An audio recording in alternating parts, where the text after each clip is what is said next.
The little girl sat in her room. Her messy brown hair was put into little pigtails as hazel eyes stared at the door.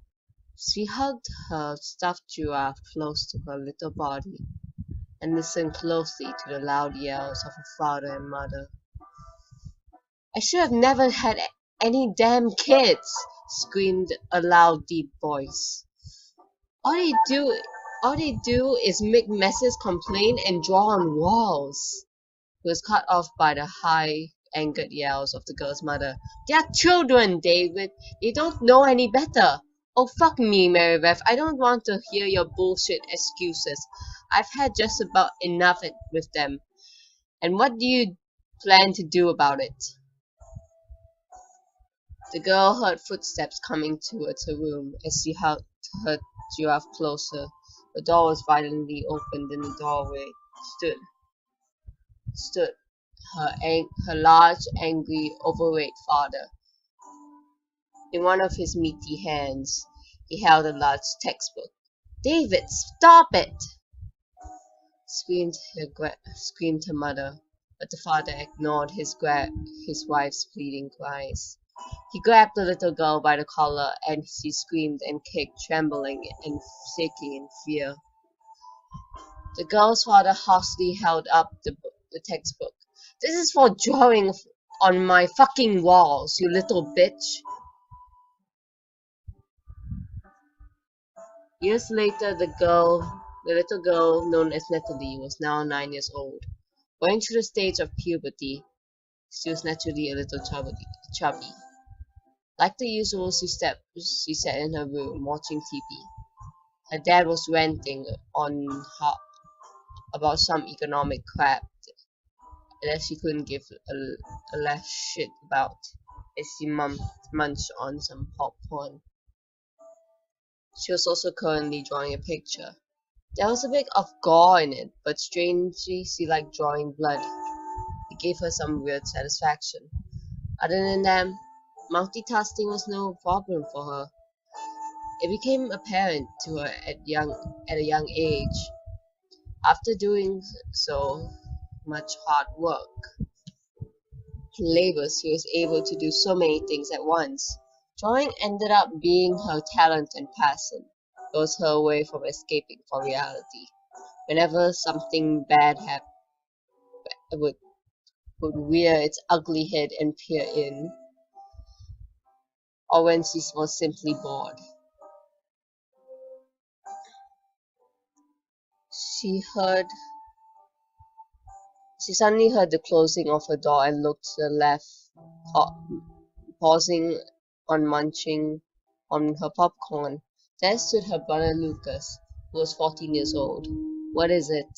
She could still hear her father yelling from outside her door. "Dad scaring you?"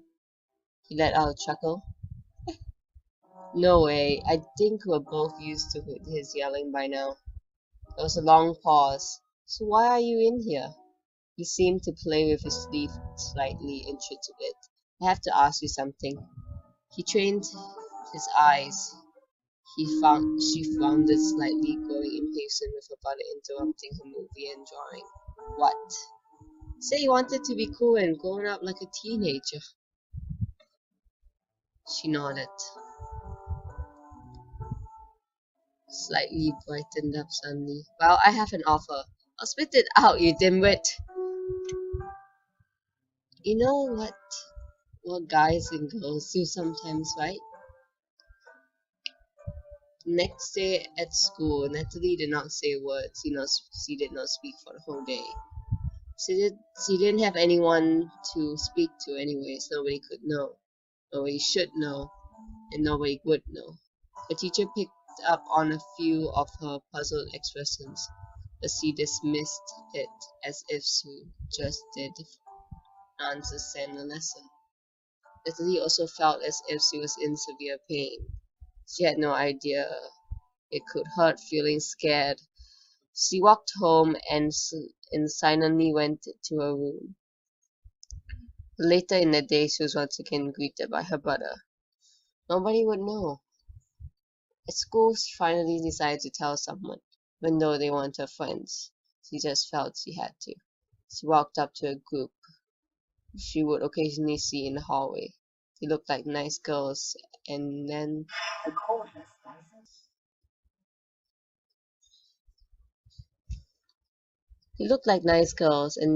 Natalie had occasionally talked with her.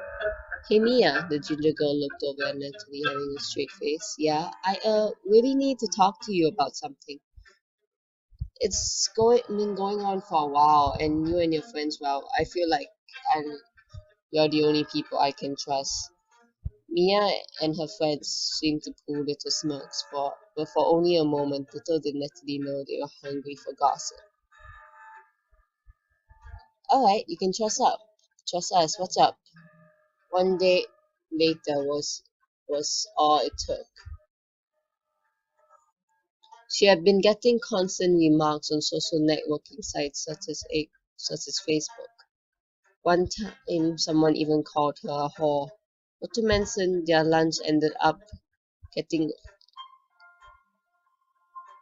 in her hair. It was going to be the least of her problems. But Natalie, being only 9, could not help but greatly upset at this fact. However, she did not cut. She did not peep. She never said a word about it, as you may recall so far in this journey. She had kept everything inside. Supposed it was better, she wouldn't let any pain get the best of her. Nobody would know.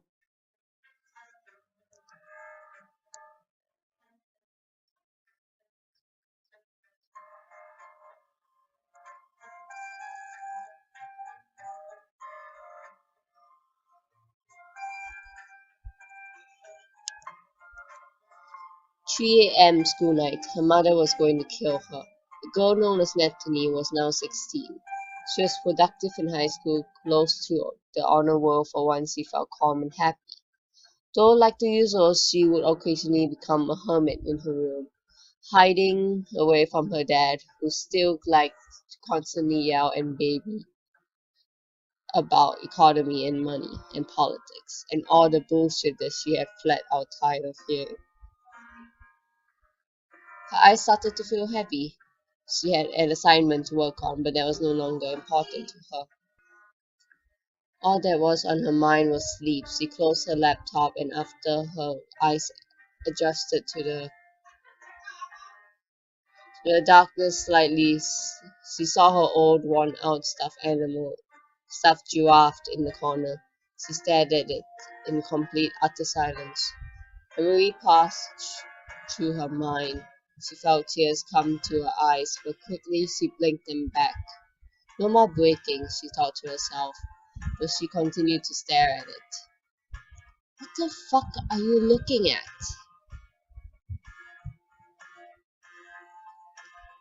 She said to the stuffed object.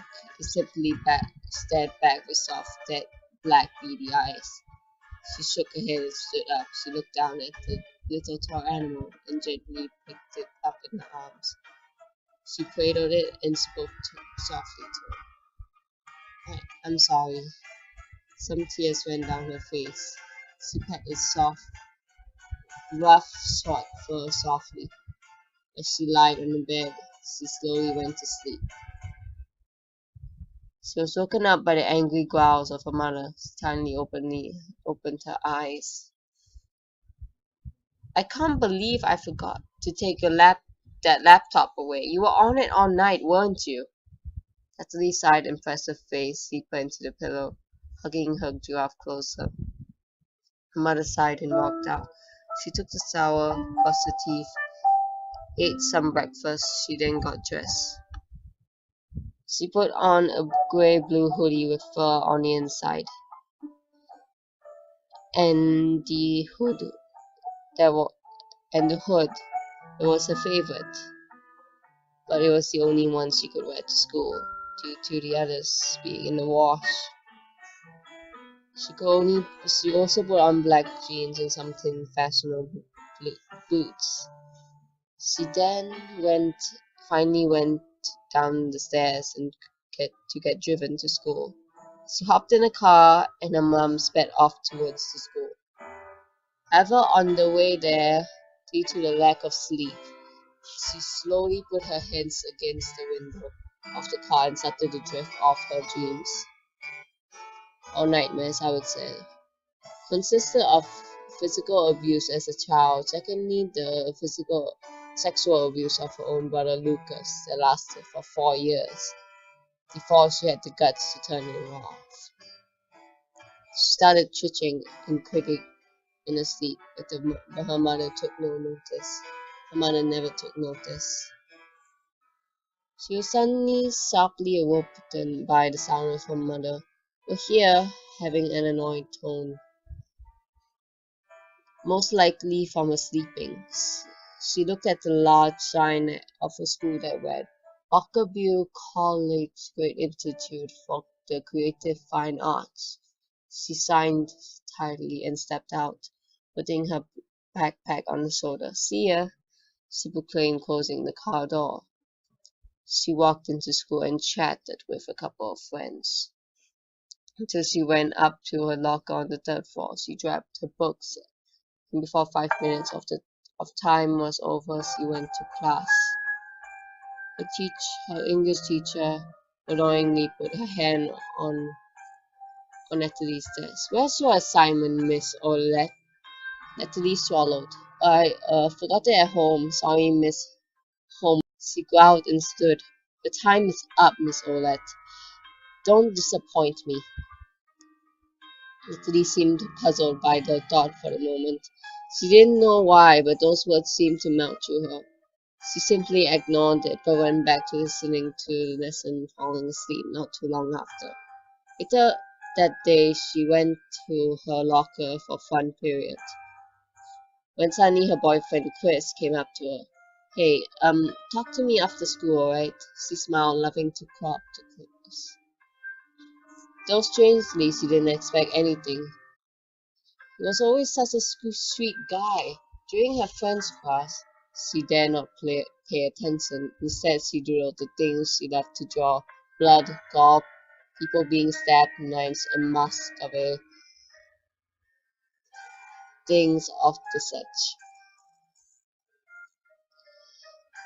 Other people would say it was pretty dark of her to draw such things, but she saw nothing wrong with it. For a strange reason, it actually felt like a normal thing to her. Miss Olette! She quickly covered her doodle on her paper and looked up at her French teacher quickly, trying to hide her fear. Yes, Miss Levasseur. He gestured for to move for her to move her arm with a slight turn of his head. Show me your work. She hastily moved her arm and showed the picture of someone being stabbed by an insane man. The teacher said, puzzled, looking at her a bit, but she smiled nervously. Erase that and get started on your works, he said in a strangely calm voice. He walked away and he signed and she began to erase the picture. Miss Olette, she looked up at him slightly. Time's almost up on getting your work done. I suggest doing it now. She growled at the remark. I suggest doing it now. She growled at him to be against her. As far as she could care, time could go fuck itself. After class, she walked out of the school to find her boyfriend standing near the fence of the sidewalk. She smiled and walked over, hoping to find hoping her day could at least be cheered up by him. But as she walked closer, her smile faded. He wasn't smiling back. Chris, what's wrong? What did you want to talk to me about? Signed, I think it's time that we start seeing other people. She felt her heart break. But why? He gave her a bit of a stern look. It's your mindset. Your drawings, they just freak me out. I think there's something wrong with you. And the saddest part is why you haven't told me why you're acting like this. It makes me feel irresponsible, so I just can't do it anymore. I'm sorry. And with that, he began to walk away. Natalie slammed her hands on the bathroom counter at home. She stared at herself in the mirror, her eye twitching. I won't hurt myself like the others. I can stay strong. There was a needle and blood thread in her hand. It's pointless. It doesn't help. Some weird sensation flew back at her subconscious. She chuckled slightly. No, I'm doing it because I want to. She held up the needle with the thread on the end of it. She smirked widely. Time is up. Piece after piece, cut after cut. Even though excruciating pain was going through her, she did not whine. She did not whimper. She did not cry. There were no more tears to shed. All she did was smile. Blood leaked from the pierces. She made slow dripping noise into the sink and count into a counter. As she was finished, she stood back in the mind handy. She stroked the horrendous stitches on her mouth and stretched into a wide smile. She felt the warm, wet blood on her hands and licked it gently, consuming the metallic tasting liquid in pure ecstasy. As she stopped when she saw her mother's reflection in the mirror behind her, and softly turned around. She saw her mother's white eyes and pale face, and she looked at her finger, seeing the blood. She suddenly felt the pain and started to cry. Mom! She had never felt so confused. What had just happened to her? Mother had scheduled some therapy for her. Natalie had now gotten rid of the stitches in fear of how much pain it would bring. So she went to the therapist with them. She made her hood. She made sure her hood was up, as not to let anyone see. She sat down on the comfortable leather seat, stared at the blonde woman across from her in the silence. So your name's Natalie, isn't it? Natalie just nodded. I'm Deborah, and I'm here to help you. Now tell me, what have been some of your problems recently? Time. Time has always been my problem.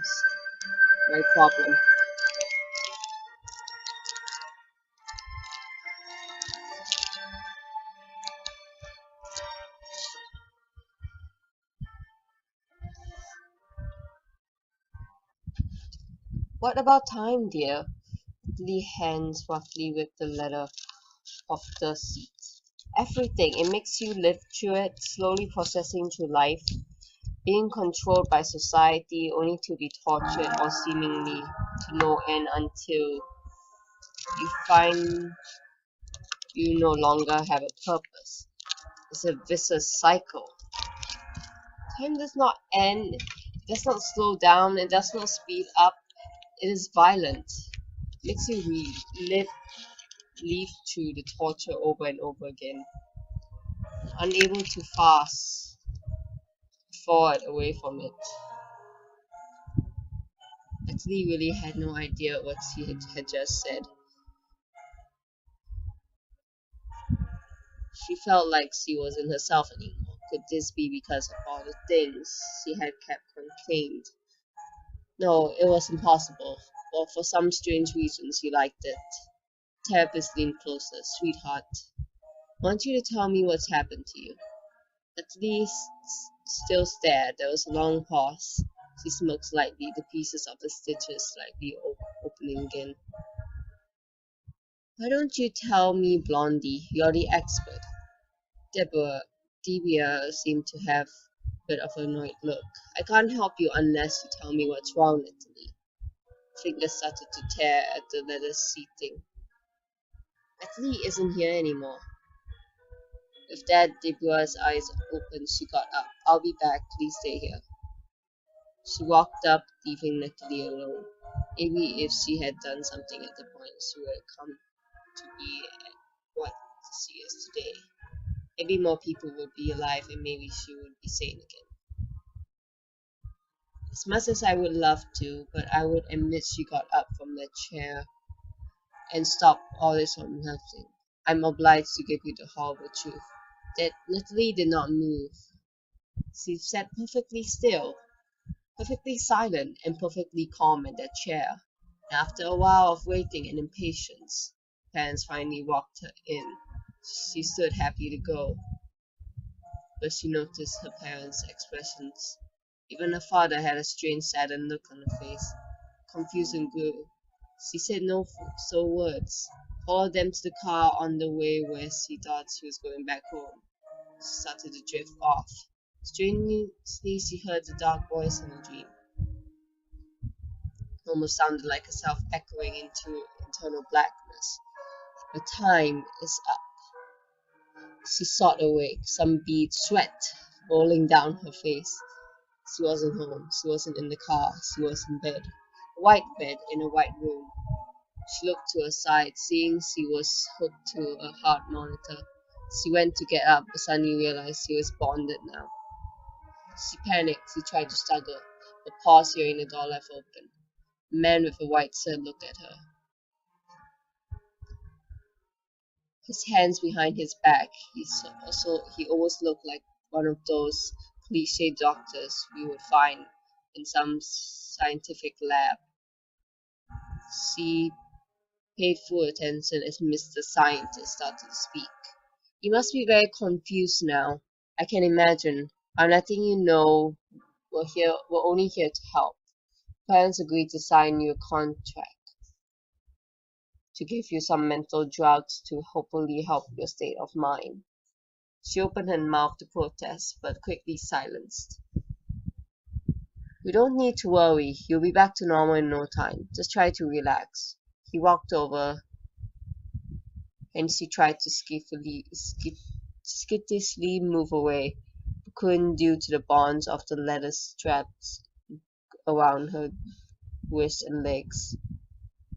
He carefully took a mask and put it over her mouth and nose. She stubbornly tried to get it off, but felt herself starting to slip onto the drugs and her eyes slowly shut.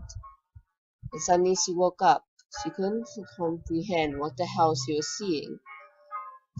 She was being given multiple injections, even some things was rubbed on her skin.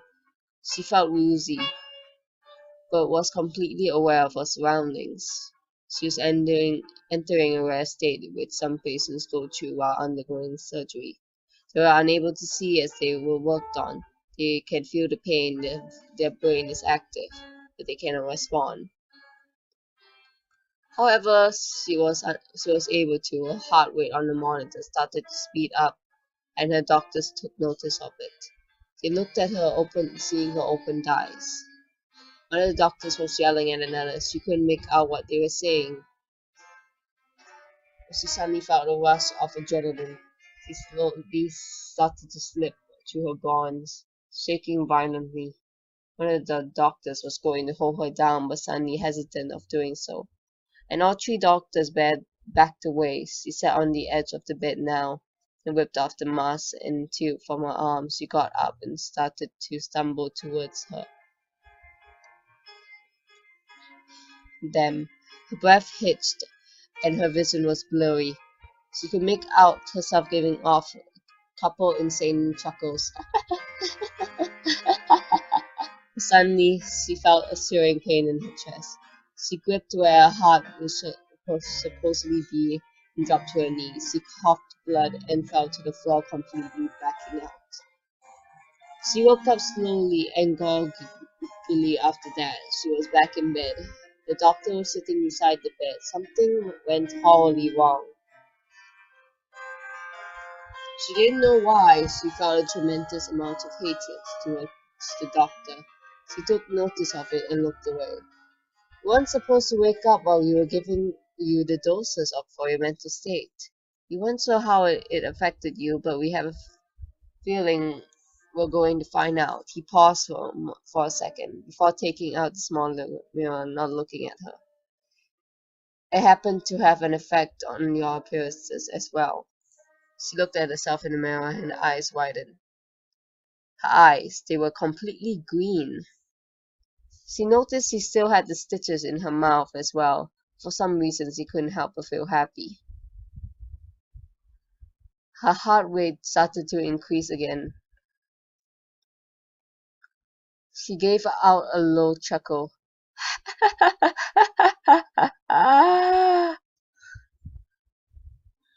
The doctor looked in shock,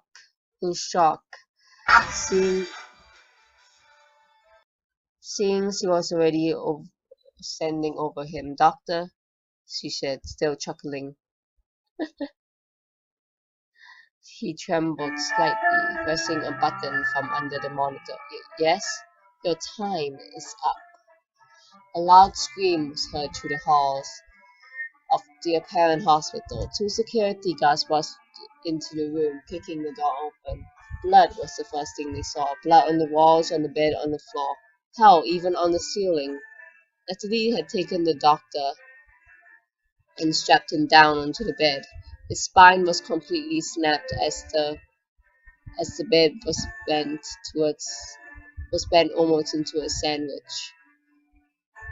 Likely from the adjustment someone could make to it.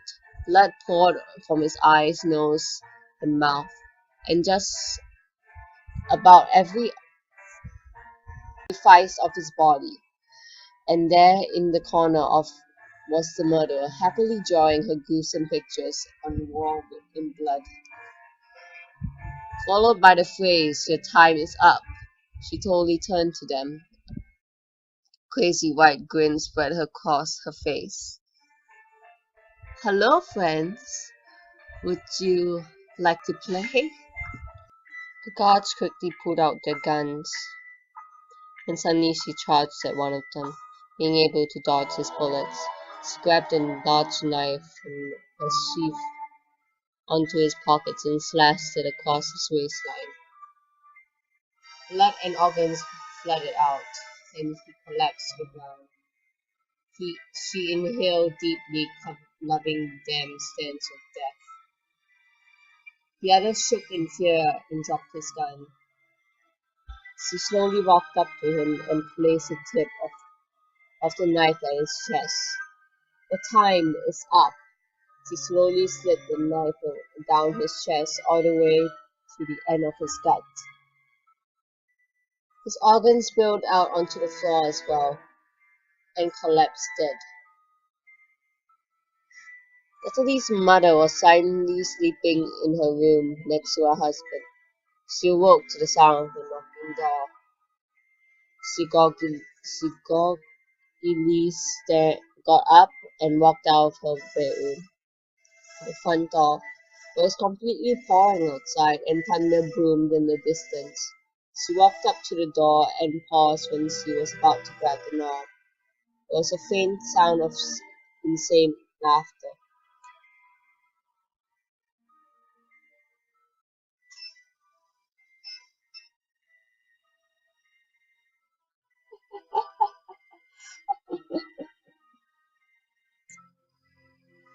The rain and thunder seemed to become quiet suddenly. She pressed her ear against the door and listened closely. "Hello, Mother." Natalie burst through the door, wielding two knives in hand. Her mom stumbled back, hitting her head across the coat rack.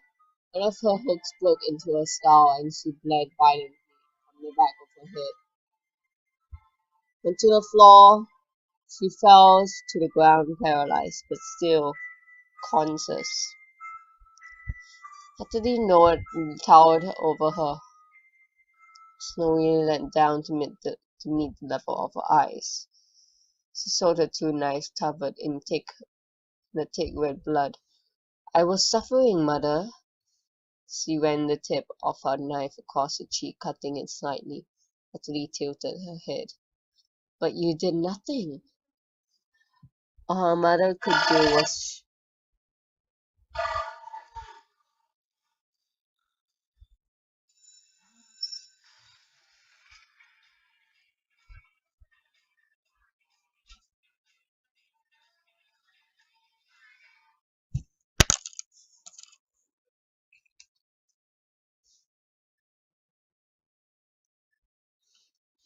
was shake and gasp constantly like a fish on land. Natalie grabbed her mother and suddenly set her down, so her back was laying flat on the ground. She proceeded to sit on top of her and start taking a big cut on her neck.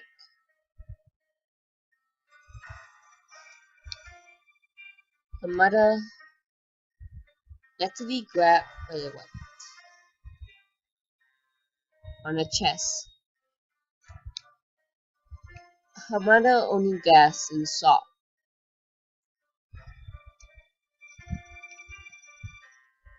Her breath started to seem to choke and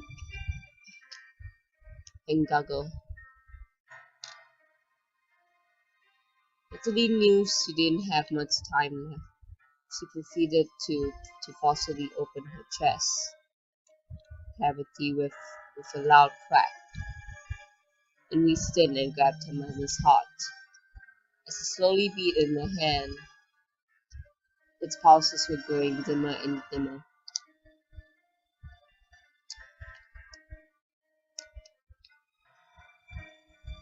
And suddenly she ripped it out. Blood spraying all over her face, she stared at her mother directly in her face as she slowly died. "Sweet dreams," she said to her mother's corpse. "The time was up."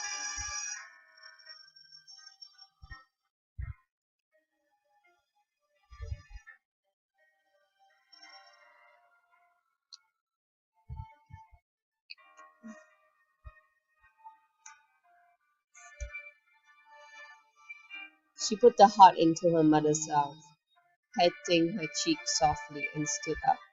She wasn't done yet. Natalie's father, David, was stirred awake and realized that his wife had not returned yet. His eyes started to adjust into the darkness. He suddenly realized Natalie standing on his bedside, smirking crazily with her green eyes glowing in the darkness. Blood was all over her and the scent was unbearable. She put on a fake sad face. "Oh dear, mother's gone. I wonder who will get the money."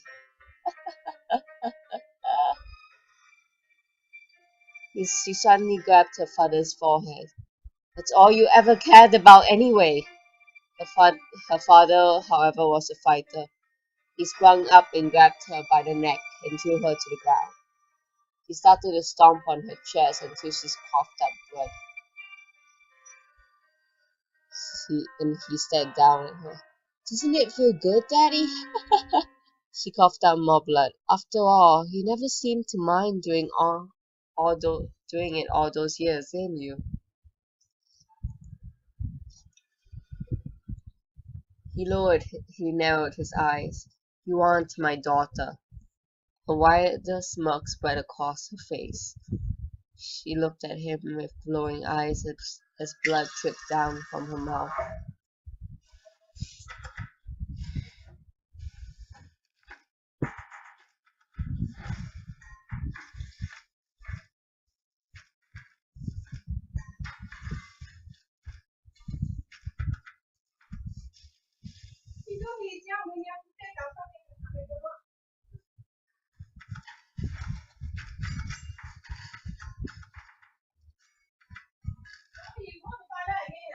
"No."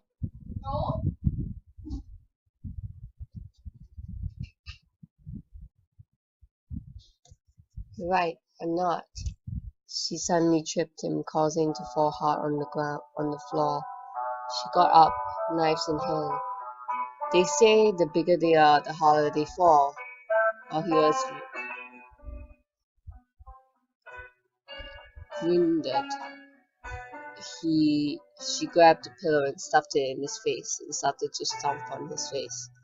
Harder and harder, hearing loud crackling noises. After a while, when she pulled the pillow away, his face was gruesomely mutilated.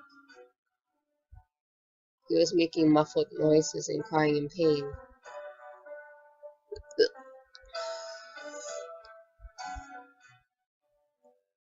What's the matter, Daddy? Pain too much for you? She stabbed both knives into his stomach, leaving them there for now as she whipped off one of the large, heavy wooden poles from her bed. She settled down on his legs and took out her knives. Gonna need these. She chuckled and sat on the pole laid on his legs. Suddenly, she started to walk back while sitting down. The weight from her body on the pole started to squeeze his innards through his body. He started to gag and blood poured out from his mouth. His breath was silenced, and she hit a bit of a snag. Oh, come on! She snarled as she forced herself to walk back with more weight. Suddenly, his organs burst out of his mouth. The nasty gore piled onto the floor, onto the sides of his face. He nodded to his carcass and started to walk out. Your time was up, Daddy. Finally, this would be her favorite part. She quietly snuck down to her brother's room, silently opening the door. Blood dripped from the knife, making a low tapping sound as the droplets hit the hardwood. Her brother was in bed. It was apparent that he must be hiding somewhere. She grinned. Oh dear brother, come now. She started to walk inside. All I want to do is to have a little fun. As she stepped in, she listened for any more sounds, any breathing, any moving. She even sniffed the air for his putrid scent. As close as she listened, she noticed something. A faint breathing noise. Whack, whack. What? That wasn't right. I have to drop something.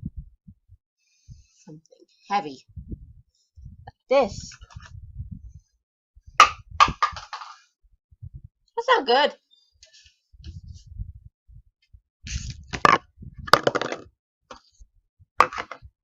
She fell to the ground trembling. Her brother was behind her with now a bloodied baseball bat. He was glaring down with anger, panting in rage. She slowly tried to get up, but he hit her again and again.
She tried to get up slowly, but he hit her again.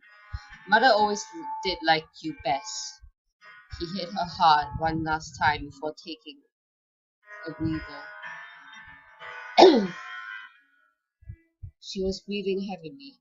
The green eyes drooped, glowing faintly in the darkness. She felt weak and cool and looked closer at the ceiling. She recalled the days that she had spent in here, being tortured, having to go with with it for 4 years. She felt a sudden rush of energy to her body. She started laughing insanely. Her brother went to hit her again, but she used both of her knives to block. "You're going to hell, brother!" With a loud push, she sent her brother flying over the bed, and he hit his head against the wall. He growled angrily. She stabbed the two knives in his arms, keeping him pinned to the wall. She screamed and struggled. "Let's see what we could use here." She started walking around the room and smirked. Seeing a butter knife on his bed, she picked it up and walked over to him. "They say that the eyes are the softest organs in the body." She licked the knife. She looked with horror as she started to dig out his eyes. He shrieked loudly, and he quickly tied a cloth around his mouth. Now, can't have you waking the neighbors." He wasn't able to see anything. The pain was unbearable. Blood leaked violently from his eye sockets. He would cry, but was now incapable. She picked up a pair of scissors and walked over to him. "I think you need to cut loose, brother." She stabbed the scissors into his gut, and he cried out. He treated like like an arts and crafts, cutting through his skin like paper. He lifted up his large intestines. "You know what I love? Macaroni art!" She started to cut the intestines into sections. "This might be a little too big to fit on the plate, though." Cracking them off one by one, next she snapped off his fingers. He was choking on his blood now. He pulled the cloth down and blood poured from his mouth. There, brother. Maybe this will make you feel better." She stuffed her fingers into his mouth, then jammed it into his throat. He choked and died. "The time is up."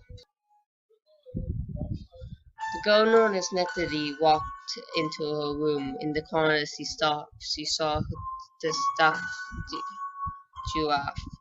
She stared at it without a word. She walked into a bathroom. She looked at herself and heard a ticking noise. She looked down and saw a pocket watch. She stared at it. She took out one of her knives and grabbed the pocket watch and disassembled the watch until only the small clock was red. "Time makes you live through torture," she said slowly. She started to slowly dig into her eye.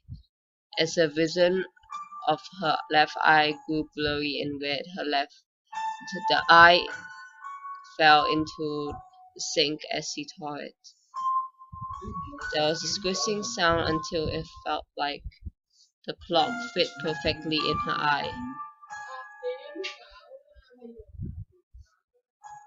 "I am Clockwork." The young girl used to be known as Natalie walked away from her burning house. Inside, the giraffe slowly burned, along with the corpses of her family.